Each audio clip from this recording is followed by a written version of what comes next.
E aí pessoal, tudo bom? Estamos aqui para mais uma aula, sou o professor Lucas, professor de Química do Personal Educa, e hoje a gente vai para a nossa 10ª aula. A nossa 10ª aula é sobre o estudo dos gases, tá? Essa aula vocês vão perceber que ela é uma aula assim, que tem alguns conceitos físicos também. Na verdade, muitos livros, materiais didáticos que vocês forem procurar, vai estar escrito estudo físico dos gases, mas lá é ensinado em Química. Então vamos lá.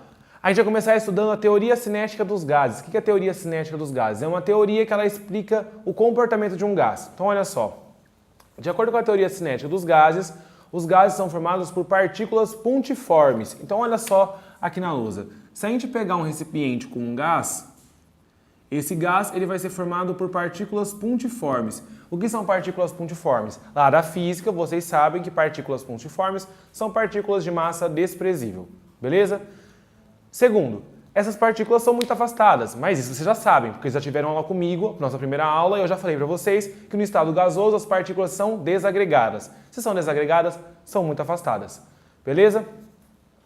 Além disso, elas possuem movimento caótico, ou seja, se movimentam de modo aleatório. As partículas de um gás, elas se movimentam bastante, e essa movimentação ela é aleatória, ela é ao acaso, é caótica.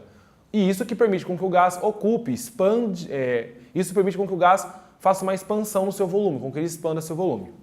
Beleza? Depois, existem dois tipos de colisão, as colisões intermoleculares e com recipiente. Então, olha só, as partículas de um gás, elas podem colidir de dois modos. Então, as partículas de um gás, elas podem colidir entre elas. Essa colisão aqui é uma colisão intermolecular. Por quê? Porque ocorreu entre duas moléculas, ou a partícula de um gás, ela pode colidir com a parede do recipiente que está contendo ele. Quando a partícula de um gás colide com a parede, então a colisão com a parede do recipiente, nós vamos dizer que essa colisão com a parede é a pressão. Então, o que é a pressão? A pressão de um gás é resultado da colisão das partículas com a parede do recipiente. Beleza? Olha o próximo aí. Essas colisões são perfeitamente elásticas. Lucas, o que é perfeitamente elástico? De novo lá da física. Por isso que eu disse que essa aula retoma alguns conceitos físicos. Tá? Colisão perfeitamente elástica é aquela colisão em que não ocorre dissipação de energia. Beleza? E o último critério é o quê? Sem interação eletrostática, que por sinal está em cor diferente. Interação eletrostática? Sim. Não pode ocorrer, de acordo com a teoria cinética de um gás, não pode ocorrer interação eletrostática entre as partículas. O que é interação eletrostática?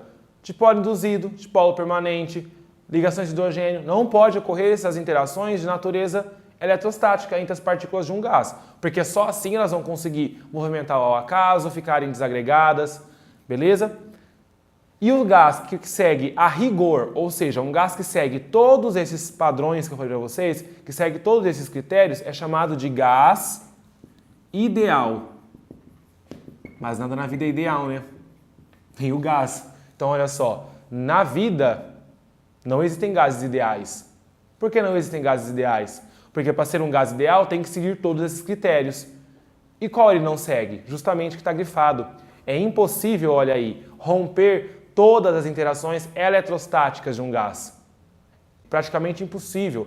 E ainda existe, a gente pode reduzir as interações eletrostáticas entre um gás, mas zerar essas interações não tem como. Então, assim, gases ideais deveriam seguir todas as condições. A gente pode fazer com que um gás pareça com um ideal, mas ele nunca será ideal porque ainda vai existir algum grau de interação eletrostática. Beleza? E existe o que nós chamamos também, você pode ver aí, de quê? De variáveis do estado de um gás, ou variáveis gasosas. O que é isso? Alguns fatores podem alterar o comportamento do gás. Os fatores que alteram o comportamento de um gás são as variáveis de estado de um gás ou variáveis gasosas. Quais são essas variáveis, Lucas? A primeira delas é a pressão. A pressão pode alterar o estado de um gás. Portanto, a pressão é uma variável gasosa. Como que a gente vai medir pressão? A gente pode medir em atmosferas. Então, 1 atm, uma atmosfera, igual a 760 milímetros de mercúrio. Nossa, o que é mmHg? Milímetros de mercúrio. É uma unidade para pressão atmosférica. E a atm é outra unidade de pressão atmosférica. E 1 atm equivale a 760 milímetros de mercúrio. Esse milímetros de mercúrio, quem encontrou este valor foi o evangelista Torricelli naquele experimento dele com o barômetro. Tá? O experimento não tem importância agora para a gente. O importante é lembrar o quê? Que 760 milímetros de mercúrio equivale a 1 atm.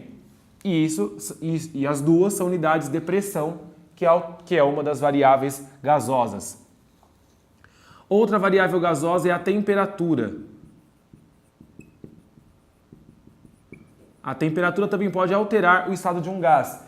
E as duas escalas que a gente geralmente usa em temperatura é a escala em Kelvin e a escala em graus Celsius. E Kelvin é igual a graus Celsius mais 273, tá? Essa aqui é a formulinha que você vai usar para converter uma escala de temperatura em outra. Cuidado para não falar graus Kelvin, não existem graus Kelvin. Existe 300 Kelvin e existe 10 graus Celsius, então é Kelvin, não é graus Kelvin, tá? E Kelvin é igual a graus Celsius mais 273.